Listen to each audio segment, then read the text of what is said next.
ఇంతకాలం గురుకులాల్లో అతిథి గురువులుగా విధులు నిర్వహించిన వారిని అకస్మాత్తుగా తొలగించడం అమానుషమని విజయ్ అన్నారు. ఇక ఇంతకాలం వారి సేవల్ని వాడుకొని అకాడమిక్ ఇయర్ మధ్యలోనే తీసివేయడం దారుణమని, కొన్ని వందల కుటుంబాలు రోడ్డున పడతాయని, రెగ్యులర్ గురువులను జూన్ మాసం నుండి తీసుకొని అతిథి గురువులను మే మాసం వరకు కొనసాగించాలని విజయ్ డిమాండ్ చేశారు. తెలంగాణ రాష్ట్రం లోపల గురుకులాలు అంటే మైనార్టీలు కావచ్చు, సోషల్ వెల్ఫేర్ కావచ్చు, చాలా గురుకులాలు ఉన్నాయి. కొన్ని వందల గురుకులాలు, అట్లాగే వందల గురుకులాల్లో వందల మంది గురువులు అంటే ముఖ్యంగా ఈ అతిథి గురువులు పనిచేస్తూ ఉన్నారు.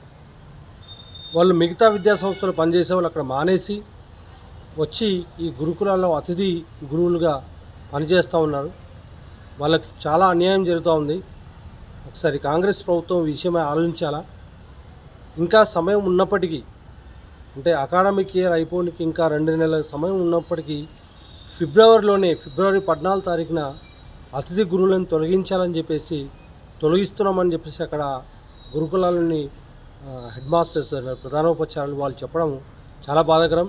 ఈ విషయమై కాంగ్రెస్ గవర్నమెంట్ ఆలోచన చేయాలా, పునరాలోచన చేయాలా. ఎందుకంటే వాళ్ళు ఎక్కడో పనిచేసే వాళ్ళు అక్కడ మానేసి ఈ గురుకులాల్లో గురువులు లేని కారణంగా వీళ్ళు వచ్చి వాళ్ళ స్థానాన్ని భర్తీ చేసి విద్యార్థులకు న్యాయం చేసే పని చేశారు. అలాంటి గురువులు ఇన్ని రోజులు వాళ్ళ సర్వీస్ని వాడుకొని ఇప్పుడు సడన్గా గురుకుల రిజల్ట్ వచ్చిన తర్వాత రెగ్యులర్ వాళ్ళు వస్తున్నారని చెప్పేసి ఫిబ్రవరిలోనే వాళ్ళని తొలగించే ప్రయత్నం చేయడం, దీన్ని చాలా ఖండిస్తూ ఉన్నాం గురుదక్షిణ తరఫున.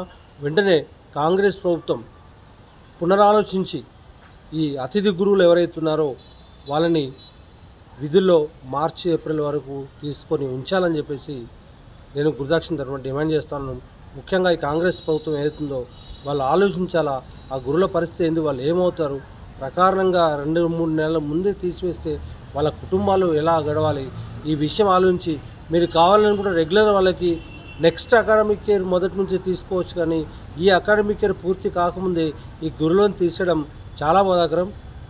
ముఖ్యంగా ఎడ్యుకేషన్ మినిస్టర్ కావచ్చు, లేకపోతే ముఖ్యమంత్రి రేవంత్ రెడ్డి గారు కావచ్చు, ఆలోచించి వీళ్ళని ఇంకొక 2 నెలలు ఈ అకాడమిక్ ఇయర్ పూర్తిగా ఈ అతిథి గురువులని కంటిన్యూ చేయాలని చెప్పేసి గురుదక్షిణ తరఫున మేము డిమాండ్ చేస్తూ ఉన్నాం. నేను విజయ్ కుమార్ నారాయణ. Thank you.